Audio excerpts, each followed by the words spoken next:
Hi, ನನ್ನ ಹೆಸರು ಹರೀಶ್ ಅಂತ. ನೀವು ನೋಡ್ತಾ ಇರಾ ಅಕ್ವಾಬ್ಲೀಸ್ ಯೂಟ್ಯೂಬ್ ಚಾನಲ್. ಇವತ್ತು ನಾನು ನಿಮಗೆ ಆರ್ ಒ ವಾಟರ್ ಪ್ಯೂರಿಫೈರ್ ಅಲ್ಲಿ ಮೇಜರ್ ಆಗಿ ಏನೇನ್ ಥಿಂಗ್ಸ್ ಇರುತ್ತೆ, ಏನೇನ್ ಸ್ಪೇರ್ ಪಾರ್ಟ್ಸ್ ಇರುತ್ತೆ, ಅದು ಇಲ್ಲ ಅಂದ್ರೆ ನಿಮಗೆ ಆರ್ ಒ ವಾಟರ್ ಪ್ಯೂರಿಫೈರ್ ವರ್ಕೇ ಆಗೋದಿಲ್ಲ ಅನ್ನೋದು ಸ್ಪೇರ್ ಪಾರ್ಟ್ಸ್ ಗಳನ್ನ ಮೇಜರ್ ಆಗಿ ಹೇಳ್ತೀನಿ.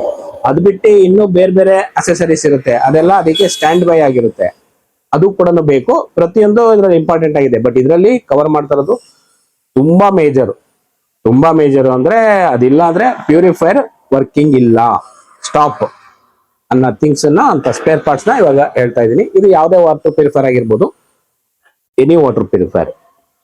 ಇದರಲ್ಲಿ ನಿಮಗೆ ಮೇಜರ್ ಆಗಿ ಬರೋದು ವಾಟರ್ ಪ್ಯೂರಿಫೈರ್ ಅಲ್ಲಿ ಏನಿರುತ್ತೆ, high T D S, high contamination, ಮತ್ತೆ ನಿಮಗೆ ಬ್ಯಾಕ್ಟೀರಿಯಾ, ವೈರಸ್ ಇದೆಲ್ಲ ರಿಮೂವ್ ಮಾಡುವಂಥದ್ದು ಮೇಜರ್ ಆಗಿ ಆರ್ ಒ ಮೆಂಬ್ರೇನ್. ಇದು ನೋಡಿ, ಆರ್ ಒ ಮೆಂಬ್ರೇನ್ ಅಂತ ಹೇಳ್ತೀವಿ. ಇದರಲ್ಲಿ ಬಂದು ಒಂದು ಇನ್ಪುಟ್ ಇರುತ್ತೆ, ಎರಡು ಔಟ್ಪುಟ್ ಇರುತ್ತೆ. ಇದು ಆರ್ ಒ ಮೆಂಬ್ರೇನ್, ಇದು ಒಳಗಡೆ ಇರುವಂತದ್ದು. ಇದಕ್ಕೆ ಬಂದು ಇದು ಹೌಸಿಂಗ್ ಅಂತ ಹೇಳಿ, ಇದು ಹೌಸಿಂಗ್ ಅಂತ ಹೇಳ್ತೀವಿ.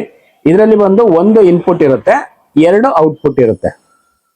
ಯಾಕಂದ್ರೆ ಒಂದರಲ್ಲಿ ಬಂದು ನಿಮಗೆ ಪ್ಯೂರಿಫೈಡ್ ವಾಟರ್ ಬರುತ್ತೆ, ಇನ್ನೊಂದರಲ್ಲಿ ರಿಜೆಕ್ಟ್ ವಾಟರ್, ವೇಸ್ಟ್ ವಾಟರ್ ಬರುತ್ತೆ. ಹಾಗಾಗಿ ಇದು ಆರ್ ಒ ಮೆಂಬ್ರೇನ್ಗೆ ಕಂಪಲ್ಸರಿ ಬೇಕು. ಇದನ್ನ ಹೌಸಿಂಗ್ ಅಂತ ಹೇಳ್ತೀವಿ, ಇದು ಆರ್ ಒ ಮೆಂಬ್ರೇನ್ ಅಂತ ಹೇಳ್ತೀವಿ. ಈ ಆರ್ ಒ ಮೆಂಬ್ರೇನ್ ನಿಮಗೆ, ಈ ಆರ್ ಒ ಮೆಂಬ್ರೇನ್ 100 GPD ಅಂತ ಕರಿತೀವಿ. ಇಲ್ಲ ಮುಂಚೆ 70 ಬರ್ತಿತ್ತು, ಈಗ 100 GPD ಜಾಸ್ತಿ ಯೂಸ್ ಆಗ್ತಾ ಇರೋದು. ಕೆಲವರು ಈಗಲೂ ಯೂಸ್ ಮಾಡ್ತಾರೆ, ಬಟ್ ಅದಕ್ಕಿಂತ 100 GPD ಬೆಟರ್. ಇದು ಅಕ್ವಾಬ್ಲೇಸ್ ಕಂಪ್ನಿದು 100 GPD ಆರ್ ಒ ಮೆಂಬ್ರೇನ್. ಇದು ಹೆಚ್ಚು ಕಮ್ಮಿ ನಿಮಗೆ 2000 TDS ವರ್ಗು ವರ್ಕ್ ಆಗುತ್ತೆ. 2000 TDS ಇದ್ದು ಕಡಿಮೆ ಮಾಡಿ ಬಿಲೋ 100 ತಗೊಂಡ್ಬರುತ್ತೆ. ಓಕೆ, ಇದ್ರಲ್ಲಿ ನಿಮಗೆ ನಾನು ಹೇಳ್ದಂಗೆ ಇಲ್ಲಿಗೆ ಇನ್ಪುಟ್, ಈ ಕಡೆ ಔಟ್ಪುಟ್ ಕರೆಕ್ಟಾಗಿ ನೋಡ್ಕೊಳ್ಳಿ. ಇದು ಇನ್ಪುಟ್ ಇರುತ್ತೆ, ಇದು ಔಟ್ಪುಟ್ ಇರುತ್ತೆ. ಇದರಲ್ಲೂ ಕೂಡ ಅಷ್ಟೇ, ಇದು ಇನ್ಪುಟ್, ಎರಡು ಔಟ್ಪುಟ್ ಇರುತ್ತೆ. ಯಾಕೆ ಎರಡು ಔಟ್ಪುಟ್ ಇರುತ್ತೆ ಅನ್ನೋದನ್ನ ಈಗ ತಿಳಿಸ್ತೀನಿ ನಿಮಗೆ. ಇದಾಯ್ತಲ್ವ ನಿಮಗೆ. ಇದರಲ್ಲಿ ಬಂದು ನಿಮಗೆ ಇದನ್ನ ಆರ್ ಒ ಮೆಂಬ್ರೇನು ಈ ಹೌಸಿಂಗ್ ಒಳಗಡೆ ಹಾಕ್ಬೇಕು.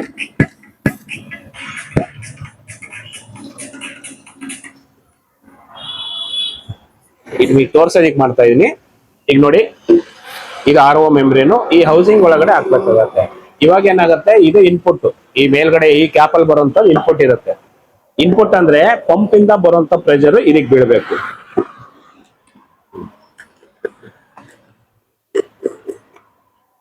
ಈಗ ನೋಡಿ, ಇದು ಇನ್ಪುಟ್ ಆಯ್ತು, ಇದೆರಡು ಔಟ್ಪುಟ್. ಎರಡು ಔಟ್ಪುಟ್ ಅಲ್ಲಿ ಲಾಸ್ಟಿಗೆ ಇರುವಂತದ್ದು, ಕೊನೆಗಿರುವಂತದ್ದು ಪ್ಯೂರಿಫೈಡ್ ವಾಟರ್. ಇದು ಬಂದು ರಿಜೆಕ್ಟ್ ವಾಟರ್ ಅಂತ ಹೇಳ್ತೀವಿ. ಇಲ್ಲಿ ಎರಡು ಡೈರೆಕ್ಟ್ ಕೊಡೋಗಿಲ್ಲ. ಈ ಮಿಡ್ಲಲ್ಲಿ ಬಂದು ಒಂದು FR ಅಂತ ಬರುತ್ತೆ, 450 ಅಂತ, FR 450 ಅಂತ. ಇದು ಈ ಪ್ಯೂರಿಫೈಡ್ ವಾಟರ್ ಅಲ್ಲ, ಈ ರಿಜೆಕ್ಟ್ ವಾಟರ್ಗೆ ಕನೆಕ್ಷನ್ ಆಗುತ್ತೆ. ಇದೇನ್ ಮಾಡುತ್ತೆ ಅಂದ್ರೆ ಫ್ಲೋ ರೆಸ್ಟ್ರಿಕ್ಟರ್ ಅಂತ ಹೇಳಿ ಕರಿತೀವಿ. FR ಫ್ಲೋ ರೆಸ್ಟ್ರಿಕ್ಟರ್ ಅಂತ ಕರಿತೀವಿ. ಓಕೆ, ಇದು ಬಂದು ನಿಮಗೆ ನೀರು ವೇಸ್ಟೇಜ್ ಆಗಿ ಹೋಗುತ್ತಲ್ಲ, ಅಲ್ಲಿ ಏನು ಪೂರ್ತಿ ಹೋಗ್ಬಾರ್ದು ಅನ್ನೋ ಉದ್ದೇಶಕ್ಕೆ. ಯಾಕಂದ್ರೆ ಪ್ಯೂರಿಫೈಡ್ ವಾಟರ್ ಬರಬೇಕು. ಮೊದಲು ಬಂದು ನೀರಿನ ಪ್ರೆಷರ್ ಬೀಳ್ತಿದ್ದಂಗೆ ನಿಮಗೆ ವೇಸ್ಟೇಜ್ ಅಂತ ಏನ್ ಪೈಪ್ ಇದೆ ಇದರಲ್ಲಿ ಫ್ಲೋ ಆಗೋಕೆ ಶುರು ಆಗುತ್ತೆ, ಜಾಸ್ತಿ ಇದರಲ್ಲೇ ಹೋಗುತ್ತೆ. FR ಹಾಕೋದ್ರಿಂದ ಆ ಪ್ರೆಷರ್ ನ ಫಸ್ಟ್ ತಡೆಯುತ್ತೆ. ಆರ್ ಒ ಮೆಂಬ್ರೇನ್ ನಲ್ಲಿ ಡಿಸೈನ್ ಹಂಗಿರುತ್ತೆ. ಆರ್ ಒ ಮೆಂಬ್ರೇನ್ ನಲ್ಲಿ ಒಂದು ಇನ್ಪುಟ್, ಎರಡು ಔಟ್ಪುಟ್ ಏನ್ ಹೇಳಿದೆ, ಔಟ್ ಸೈಡ್ ಬರುವಂತದ್ದು ವಾಟರ್ ಏನಿರುತ್ತೆ, ಇದು ಮೊದಲು ಔಟ್ ಸೈಡ್ ಬರುವಂತದ್ದು. ಇಲ್ಲಿ FR ನಾವು ಪ್ರೆಷರ್ ನ ಡೌನ್ ಮಾಡ್ತಿದ್ದಂಗೆ, FR ರೆಸ್ಟ್ರಿಕ್ಟರ್ ಆಗ್ತಿದ್ದಂಗೆ 450 ಅಂತೇಳಿ ಇದು ಹೋಲ್ ಬರುತ್ತೆ, ಸಣ್ಣ ಹೋಲು, 4 ಸೈಜ್ ಸಣ್ಣ ಹೋಲ್ ಇರುತ್ತೆ, 4 ಸೈಜ್ 450 ಅಂತ ಕರಿತೀವಿ ಅದನ್ನ. ಇದು domestic R O 100 GPD membrane ಗಳಿಗೆ ಹಾಕುವಂತದ್ದು. ಇನ್ನು ಕಮರ್ಷಿಯಲ್ ಗೆ ಬೇರೆ ಬೇರೆ ಇರುತ್ತೆ, ಅದರಲ್ಲಿ ಇನ್ನು 650 ಬರುತ್ತೆ, 700 ಬರುತ್ತೆ. ಬಟ್ ಇದರಲ್ಲಿ ನಿಮಗೆ ಇದು ಕನೆಕ್ಟ್ ಆಗ್ತಿದ್ದಂಗೆ ಏನಾಗುತ್ತೆ, ಪ್ರೆಷರ್ ಬಿಲ್ಡ್ ಆಗುತ್ತೆ. ಪಂಪ್ ಇಂದ ಪ್ರೆಷರ್ ಬರ್ತಾ ಇರತ್ತೆ. ಆ ಪ್ರೆಷರ್ ಬಿಲ್ಡ್ ಆಗಿದ್ದು ಪ್ಯೂರಿಫೈಡ್ ವಾಟರ್ ಬರ್ಲಿಕ್ಕೆ ಶುರು ಆಗುತ್ತೆ. ಇಲ್ಲಿ ನಾವು ರೆಸ್ಟ್ರಿಕ್ಟರ್ ಹಾಕಿರ್ತೀವಿ, ಇಲ್ಲಿ ಫ್ಲೋನ ಕಮ್ಮಿ ಮಾಡಿರ್ತೀವಿ. ಇದು ಫ್ಲೋನ ಕಡಿಮೆ ಮಾಡ್ಲಿಕ್ಕೆ ಹಾಕೋದು. ಸ್ಟ್ಯಾಂಡರ್ಡ್ ಆರ್ ಒ ಮೆಂಬ್ರೇನ್ಗೆ ಸ್ಟ್ಯಾಂಡರ್ಡ್ ಆಗಿರುವಂತದ್ದು 450. ನಾವು ಇಲ್ಲಿ ಪ್ರೆಷರ್ ನ ಕಡಿಮೆ ಮಾಡ್ತಿದ್ದಂಗೆ ರಿಸ್ಟ್ರಿಕ್ಟರ್ ಹಾಕಿ, ಇಲ್ಲಿಂದ ಪ್ಯೂರಿಫೈಡ್ ವಾಟರ್ ಬರ್ಲಿಕ್ಕೆ ಶುರು ಆಗುತ್ತೆ. ಇದು ಟೆಕ್ನಾಲಜಿ ಆರ್ ಒ ಮೆಂಬ್ರೇನ್ ಇರುವಂತದ್ದು. ಓಕೆ, ಇದ್ರದ್ದು ಇನ್ನು ಆರ್ ಒ ಮೆಂಬ್ರೇನ್ ಇನ್ನೂ ಡೀಟೇಲ್ ಆಗಿ ನಿಮಗೆ ಇನ್ನೊಂದು ವಿಡಿಯೋದಲ್ಲಿ ಕವರ್ ಮಾಡ್ತೀನಿ. ತುಂಬಾ ಅದರಲ್ಲಿ ವಿಷಯ ಇದೆ. ಇದು ಆರ್ ಒ ಮೆಂಬ್ರೇನ್ ಆಯ್ತು, ಮೆಂಬ್ರೇನ್ ಹೌಸಿಂಗ್ ಆಯ್ತು, FR ಫ್ಲೋ ರೇಟ್ ಆಯ್ತು. ಇದು ಬೇಸಿಕ್ ಆರ್ ಒ ಮೆಂಬ್ರೇನ್ ಅಲ್ಲಿ. ಪ್ಲಸ್ ನೆಕ್ಸ್ಟ್ ಬಂದು ಪಂಪ್. ಈ ಪಂಪ್ ಏನ್ ಮಾಡುತ್ತೆ, ಬೂಸ್ಟರ್ ಪಂಪ್ ಅಂತ ಕರಿತೀವಿ. ಇದು ಬೂಸ್ಟ್ ಮಾಡ್ಕೊಡುತ್ತೆ, ವಾಟರ್ ನ ಬೂಸ್ಟ್ ಅಪ್ ಮಾಡ್ಕೊಡುತ್ತೆ, ಪ್ರೆಷರ್ ಬಿಲ್ಡ್ ಮಾಡಿ ಕೊಡುತ್ತೆ. ಓಕೆ, ಪ್ರೆಷರ್ ನ ಬಿಲ್ಡ್ ಮಾಡಿ ಕೊಡುತ್ತೆ. ಇದು 24 ಅವರ್ಸ್. ಮುಂಚೆ ಎಲ್ಲ ಇನ್ನು ಕಡಿಮೆ ಬರ್ತಾ ಇತ್ತು, ಈಗೆಲ್ಲ 100 GPD ಹೆವಿ ಡ್ಯೂಟಿ. ಇದೆಲ್ಲ 2 year ವಾರಂಟಿ, ಕಾಪರ್ ಪರ್ಲ್ದು 2 year ವಾರಂಟಿ ಮೋಟರ್ ಇರುತ್ತೆ. ಯಾವುದೇ ಪ್ಯೂರಿಫೈರ್ ಗಳಿಗೂ ಹಾಕ್ಬೋದು. ಇದು ಬಂದು ನಿಮಗೆ 2 ಮೀಟರ್ ಸೆಕ್ಷನ್ ಹೆಡ್ ಬರುತ್ತೆ. 24 ವೋಲ್ಟ್ಸ್ ಅಲ್ಲಿ ವರ್ಕ್ ಆಗುತ್ತೆ. ಕರೆಂಟ್ 1.8 ಆಂಪ್ಸ್ ಕರೆಂಟ್ ತಗೊಳುತ್ತೆ. ಓಕೆ, ಇದು ಬಂದು ನಿಮಗೆ ಇನ್ಪುಟ್ ಔಟ್ಪುಟ್ ಅಂತ 2 ಕನೆಕ್ಷನ್ ಇದೆ. ಇದು ವೈರಿಂಗ್ ಕನೆಕ್ಷನ್ ಆಗುತ್ತೆ. ಈ ಕಡೆ electrical parts, electric wiring connection. ಇದು ಬಂದು ನಿಮಗೆ ಇನ್ಪುಟ್ ಡೈರೆಕ್ಷನ್ ಇದೆ ನೋಡಿ. ಇನ್ಪುಟ್ ಈ ಕಡೆಯಿಂದ ಇನ್ಪುಟ್ ಬಂದು ಸಿಂಟೆಕ್ಸ್ ಇಂದ ಬರುವಂತದ್ದು ಅಥವಾ ಸೆಡಿಮೆಂಟ್ ಕಾರ್ಬನ್ ಇಂದ ಬರುವಂತದ್ದು ಬಂದು ಇದು ಔಟ್ಪುಟ್. ಈ ಔಟ್ಪುಟ್ ಅನ್ನ ಈ ಹೌಸಿಂಗ್ ಗೆ ಕೊಡಬೇಕು. ಇದು ಇನ್ಪುಟ್. ಕರೆಕ್ಟಾಗಿ ತಿಳ್ಕೊಳ್ಳಿ. ಒಂದ್ರಲ್ಲಿ ಯಾವ್ದ್ರಲ್ಲಿ ಪಂಪ್ ಅಲ್ಲಿ ಔಟ್ ಅಂತ ಏನಿದೆಯಲ್ಲ ಅದು ಇನ್ನೊಂದು ಸ್ಪೇರಿಗೆ ಕನೆಕ್ಷನ್ ಕೊಡುವಾಗ ಇನ್ನಿಗೆ ಕನೆಕ್ಷನ್ ಕೊಡಬೇಕು. ಇದು ಮಿಸ್ ಆಗಂಗಿಲ್ಲ, ಉಲ್ಟಾ ಕನ್ಫ್ಯೂಸ್ ಆಗ್ಬೇಡಿ. ಫ್ಲೋ ಡೈರೆಕ್ಷನ್ ಹೀಗೆ ಬಂದು ಹೀಗೆ ಹೋಗುತ್ತೆ. ಫ್ಲೋ ಡೈರೆಕ್ಷನ್ ಪಂಪ್ ಇಂದ ಬರುತ್ತೆ, ಬಂದು ಮೆಂಬ್ರೇನ್ ಹೌಸಿಂಗ್ ಇಂದ ಬರುತ್ತೆ. ಹೌಸಿಂಗ್ ಇಂದ ಬಂದು 2 ವೇ ಆಗಿ ಡಿವೈಡ್ ಆಗುತ್ತೆ. ಇದು 100 GPD ಪಂಪು. ಇದು DC ಮೋಟರ್, DC 24 ವೋಲ್ಟ್ಸ್ ಅಲ್ಲಿ ವರ್ಕ್ ಆಗುವಂತದ್ದು. DC 24 ವೋಲ್ಟ್ಸ್, AC ಅಲ್ಲ. ಇದೇನಾದ್ರೆ ಕರೆಂಟ್ ಕನೆಕ್ಷನ್ ಕೊಟ್ರೆ ನೀವು ಹೋಗ್ಬಿಡತ್ತೆ.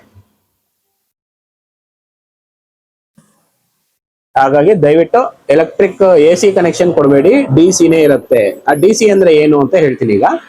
DC ಅಂದ್ರೆ ಡೈರೆಕ್ಟ್ ಕರೆಂಟ್, ಬ್ಯಾಟ್ರಿ ಕರೆಂಟ್ ಅಂತ ಹೇಳ್ತಾರೆ. ಅಥವಾ AC ನ ಪವರ್ಫುಲ್ ಆಗಿರೋದನ್ನ DC ಆಗಿ ವೋಲ್ಟೇಜ್ ನ ಕಡಿಮೆ ಮಾಡಿ ಬೇರೆ ಬೇರೆ ಡಿವೈಸ್ ಗಳಿಗೆ ಯೂಸ್ ಮಾಡುವಂತದ್ದು DC ಕರೆಂಟ್. ಈ DC ಕರೆಂಟ್ ಎಲ್ಲಿಂದ ಬರುತ್ತೆ ಅಂದ್ರೆ ಇದು ಪವರ್ ಸಪ್ಲೈ ಯೂನಿಟ್. ಇದರಲ್ಲಿ ರೇಟಿಂಗ್ ಇರುತ್ತೆ ಏನೇನಿದೆ ಅಂತ. ಇದು ನಾವು ಯೂಸ್ ಮಾಡೋದು 100% ಜಿನಿನ್ 1.5 ವೋಲ್ಟ್ಸ್ ಆಕ್ಸಮ್ ಅಂತ ಹೇಳಿ 24 ವೋಲ್ಟ್ಸ್ ಸಪ್ಲೈ. ಒಂದು ಟೈಮಲ್ಲೆಲ್ಲ 48 36 ಎಲ್ಲ ಯೂಸ್ ಮಾಡ್ತಿದ್ರು, ನಾವು ಯೂಸ್ ಮಾಡ್ತಿದ್ವಿ. ಬಟ್ ಅದೆಲ್ಲ ಈಗ outdated. Regular 24 volts correct combination. ಇದು ಪವರ್ ಸಪ್ಲೈ ಯೂನಿಟ್, SMPS ಅಂತ ಕರಿತೀವಿ. SMPS power supply. ಮುಂಚೆ ಎಲ್ಲ ಇನ್ನೊಂಥರ ವೈರ್ ಟ್ರಾನ್ಸ್ಫಾರ್ಮರ್ ಟೈಪ್ ಯೂಸ್ ಮಾಡ್ತಾ ಇದ್ರು, ಅದು ಕೂಡ ಔಟ್ಡೇಟೆಡ್. ಈಗೆಲ್ಲ ಯೂಸ್ ಆಗ್ತಿರೋದೆಲ್ಲ 1.5 ಆಂಪ್ಸ್. ಇದ್ರಲ್ಲಿ ನೋಡಿ, ಇದು AC ಇರುತ್ತೆ ಇನ್ಪುಟ್. ಇದು ಎಲೆಕ್ಟ್ರಿಕ್ ಕನೆಕ್ಷನ್ ಹಾಕುವಂಥದ್ದು. ಇಲ್ಲಿ 230 ವೋಲ್ಟ್ಸ್ AC ಇರೋದನ್ನ ಈ ಸಪ್ಲೈ ಪವರ್ ಸಪ್ಲೈ ನಲ್ಲಿ ಈ side DC side 24 volts DC ಮಾಡ್ಕೊಡುತ್ತೆ 1.5 amps ಅಲ್ಲಿ.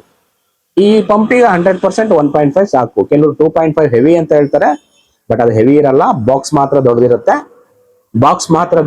2.5 ಅಂತ ರೇಟಿಂಗ್ ಇರುತ್ತೆ, ಬಟ್ 1.5 ಇರುತ್ತೆ. ಹಾಗಾಗಿ ಜಿನಿನ್ ಆಗಿರೋದೇ ನಾವು ಕ್ವಾಲಿಟಿ ಯೂಸ್ ಮಾಡುವಂಥದ್ದು. ಇದು 24 ವೋಲ್ಟ್ಸ್ 1.5 SMPS DC. ಓಕೆ, ಇದಕ್ಕೆ ಕನೆಕ್ಷನ್ ಆಗುತ್ತೆ. ಇದಾದ್ಮೇಲೆ ಇನ್ನೊಂದಿದೆ ಸೋಲ್ನೈಡ್ ವಾಲ್. ಇದು ಪವರ್ ಸಪ್ಲೈ ಆಯ್ತು, ಮೋಟರಿಗೆ ಕರೆಂಟ್ ಬರಲಿಕ್ಕೆ.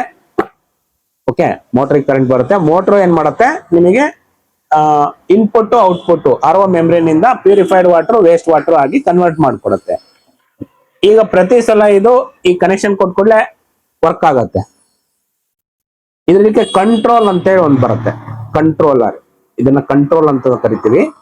ಈ ಕಂಟ್ರೋಲರ್ ಹಾಕೋದ್ರಿಂದ ನಿಮಗೆ ಸೋಲ್ನೈಡ್ ವಾಲ್, SV ಅಂತ ಹೇಳ್ತೀವಿ, ಸೋಲ್ನೈಡ್ ವಾಲ್. ಇದರಲ್ಲಿ ಕೂಡ ಒಂದು ಇನ್ಪುಟ್ ಒಂದು ಔಟ್ಪುಟ್ ಇರುತ್ತೆ. ಇನ್ಪುಟ್ ಔಟ್ಪುಟ್ ಇದು ಎಲ್ಲಿ ಕೊಡಬೇಕು ಅಂದ್ರೆ, ಒಂದು ಪಂಪ್ ಆದ್ಮೇಲೆ ಕೊಡ್ಬೋದು, ಇಲ್ಲ ಪಂಪ್ ಇನ್ಪುಟ್ ಕೊಡ್ಬೋದು. ಇದರಲ್ಲಿ ಕೊಡೋದ್ರಿಂದ ಏನಾಗುತ್ತೆ, ಇದು DC ಕನೆಕ್ಷನ್ 24 ವೋಲ್ಟ್ಸ್ ಗೆ ಕನೆಕ್ಷನ್ ಆಗುವಂಥದ್ದು. DC ಕನೆಕ್ಷನ್ ಇರುತ್ತೆ.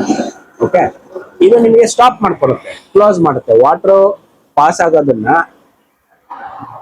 ಕ್ಲೋಸ್ ಮಾಡುತ್ತೆ. Close, on off, on off. ಒಂದು ಕಂಟ್ರೋಲಿಂಗ್ ಬೇಕಲ್ಲ, ಆನ್ ಆಫ್ ಇಲ್ಲ ಅಂದ್ರೆ ನಿಮಗೆ ಡೈರೆಕ್ಟ್ ಓಡ್ತಾನೆ ಇರುತ್ತೆ. ಇಲ್ಲ ನೀವು ಸ್ವಿಚ್ ಎಲ್ಲ ಆನ್ ಆಫ್ ಮಾಡ್ಕೋಬೇಕು. ಈಗ ಯಾವುದೇ ಪ್ಯೂರಿಫೈರ್ ಆದ್ರೂ ಫ್ಲೋಟ್ ಸ್ವಿಚ್ ಇರುತ್ತೆ. ಯಾವುದೇ ಪ್ಯೂರಿಫೈರ್ ಆದ್ರೂ ಕಂಟ್ರೋಲಿಂಗ್ ಬೇಕೇ ಬೇಕಲ್ವಾ. ಯಾರು ಪದೇ ಪದೇ ನೋಡಿ ಆನ್ ಅಂಡ್ ಆಫ್ ಮಾಡ್ತಾರೆ, ಅದಕ್ಕೆ ಅಂತಾನೆ ಒಂದು ಫ್ಲೋಟ್ ಸ್ವಿಚ್ ಬರುತ್ತೆ. ಇದು ಫ್ಲೋಟ್ ಸ್ವಿಚ್ ಅಂತ ಹೇಳ್ತೀವಿ. ಈ ಫ್ಲೋಟ್ ಸ್ವಿಚ್ ಇಂದ ನಿಮಗೆ SMPS, DC motor, booster pump ಮತ್ತೆ SV ಎಲ್ಲ ಕನೆಕ್ಟ್ ಆಗುತ್ತೆ. ಈ ಕನೆಕ್ಟ್ ಆಗೋದ್ರಿಂದ ಏನಾಗುತ್ತೆ, ನಿಮಗೆ ಕನೆಕ್ಟ್ ಆಗೋದ್ರಿಂದ ಇದು ಕಂಟ್ರೋಲ್ ಮಾಡುತ್ತೆ. ಯಾವುದು ಸೋಲ್ನೈಡ್ ವಾಲ್ ಕಂಟ್ರೋಲ್ ಮಾಡುತ್ತೆ, ಮೋಟರ್ನ ಕಂಟ್ರೋಲ್ ಮಾಡುತ್ತೆ. ಆನ್ ಆಫ್ ಆಗ್ತಾ ಇರುತ್ತೆ.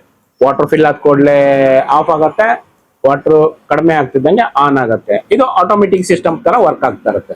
ನೀವು ಟ್ಯಾಪ್ ಅಲ್ಲಿ ಯಾವಾಗ ನೀರ್ ಬಿಡ್ತೀರಾ, ಅವಾಗ ಒಂದ್ 2 ಗ್ಲಾಸ್ ನೀರ್ ಖಾಲಿ ಆಗ್ತಿದ್ದಂಗೆ ಆನ್ ಆಗುತ್ತೆ. ಆನ್ ಆಗಿ ನೀರ್ ಫಿಲ್ ಆಗೋಕೆ ಶುರು ಆಗುತ್ತೆ, ಮತ್ತೆ ಆಫ್ ಆಗುತ್ತೆ. ಇದನ್ನ ನಿಮಗೆ ಪ್ರಾಕ್ಟಿಕಲ್ ಆಗಿ ನೆಕ್ಸ್ಟ್ ವಿಡಿಯೋದಲ್ಲಿ ತೋರಿಸ್ತೀನಿ. ನೆಕ್ಸ್ಟ್ ವಿಡಿಯೋದಲ್ಲಿ ಫುಲ್ ಪ್ರಾಕ್ಟಿಕಲ್ ಆಗಿ ತೋರಿಸ್ತೀನಿ, ಹೆಂಗ್ ವರ್ಕ್ ಆಗ್ತಾ ಇದೆ ಡಿವೈಸು, ನೀರ್ ಬರ್ತಾ ಇದೆಯೋ ಬರ್ತಿಲ್ಲ ಅಂತೇಳಿ. ಓಕೆ, ಇನ್ ಕೇಸ್ ಏನ್ರೆ ಈ ವಿಡಿಯೋ ಇಷ್ಟ ಆದ್ರೆ ದಯವಿಟ್ಟು ಲೈಕ್ ಮಾಡಿ, ಶೇರ್ ಮಾಡಿ, ಸಬ್ಸ್ಕ್ರೈಬ್ ಮಾಡಿ. ನೆಕ್ಸ್ಟ್ ವಿಡಿಯೋಗಳು ಬರ್ತಾನೆ ಇರುತ್ತೆ.